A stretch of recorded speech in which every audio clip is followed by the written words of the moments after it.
Buenas tardes, ¿cómo están? Bueno, teníamos algún tiempo sin hablar porque realmente la dinámica del COVID es cambiante a diario. Eh, Vamos a comenzar hablando de lo que es la polifarmacia y cómo desde febrero se comenzaron a dar grandes cantidades de medicamentos a pacientes con COVID leve, 10, 12, 14 medicamentos.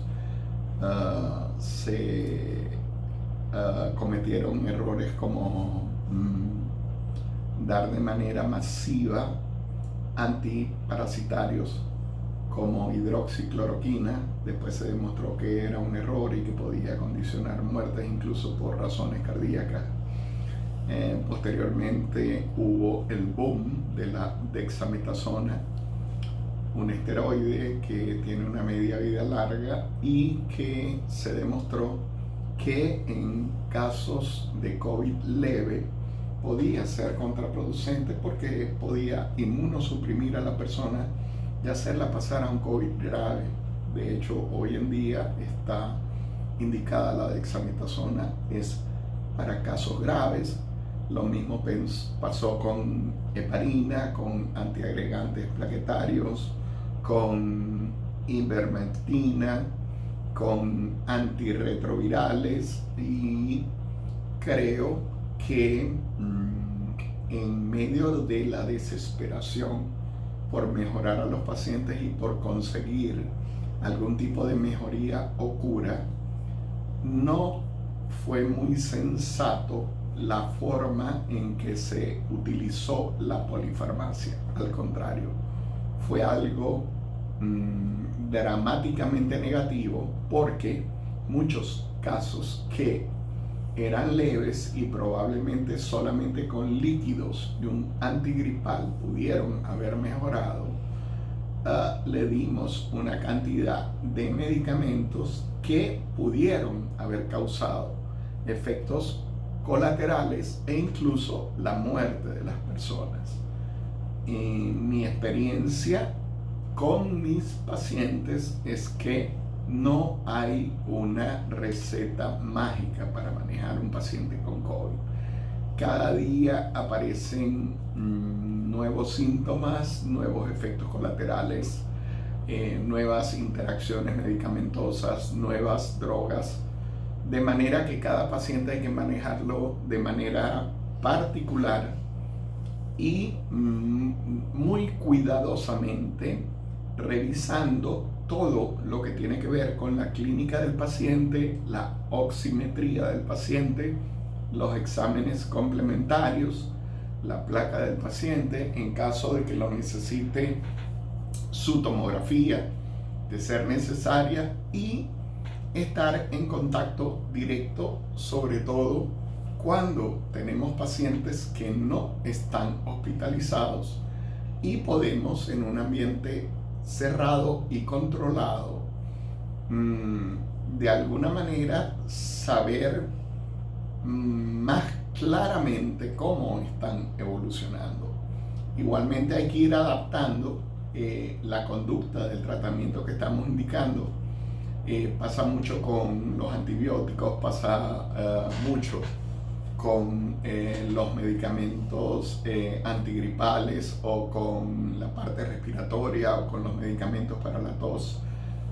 No hay una regla mágica de cómo manejar un paciente con COVID. Si a esto le agregamos la problemática actual, donde en muchos países del mundo viene entrando el otoño y el invierno, y por ende una cantidad de enfermedades virales que tienen que ver con temperaturas bajas y con humedad alta, probablemente lo que vamos a tener en otoño e invierno va a ser una tormenta perfecta, con un número muy alto de contagios, con un número muy alto de muertes, y probablemente vamos a llegar a esas fechas sin la preparación adecuada.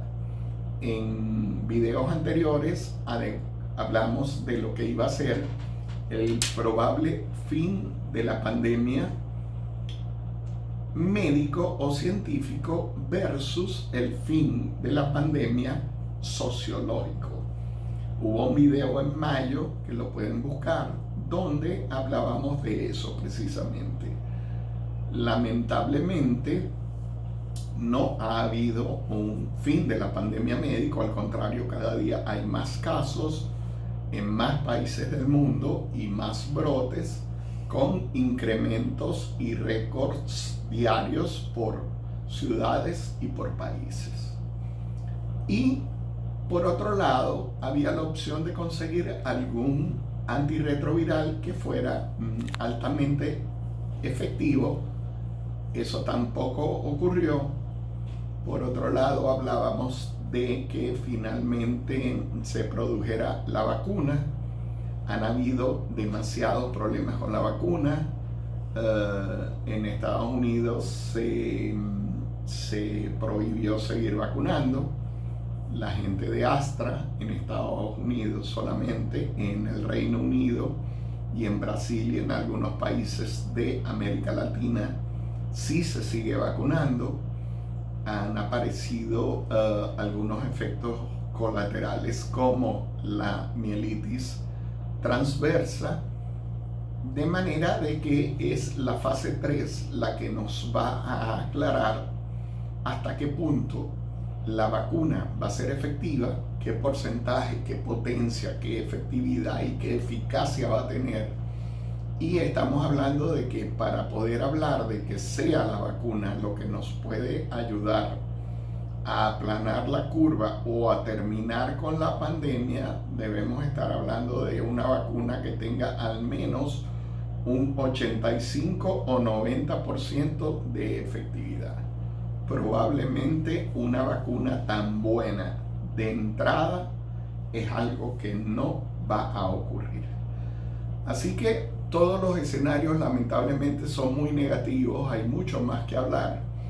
Tenemos que hablar también de todos los efectos que están apareciendo, por ejemplo, en atletas de alto rendimiento y la presencia de COVID en el corazón con producción de miocarditis. También tenemos que hablar de la forma en que esta apertura prácticamente de todo el mundo, de fronteras, de aeropuertos, de puertos, etcétera, en pleno pico de la pandemia, lo que va a repercutir es en mayor número de casos.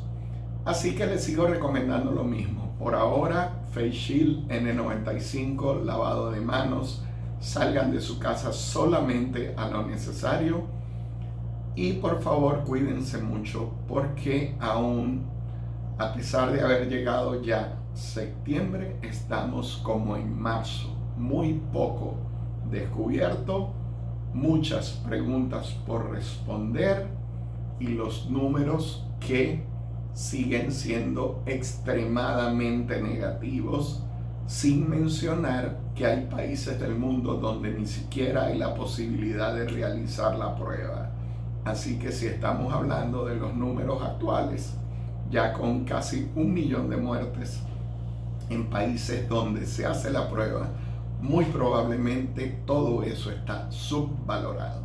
Así que seguiremos conversando. Les agradezco por todos los canales que me hagan saber sus inquietudes, o si quieren que toquemos algún otro punto en particular.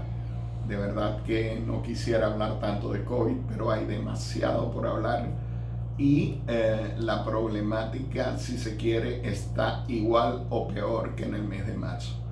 Así que comuníquense, me lo hacen saber. Está el Instagram, el canal de YouTube, Twitter. Pueden escribirme por WhatsApp, está la página web. Así que de la forma que quieran se pueden comunicar conmigo y trataremos de conversar y aclarar las dudas que podamos aclarar hasta la fecha. Muchísimas gracias, hasta luego y feliz tarde.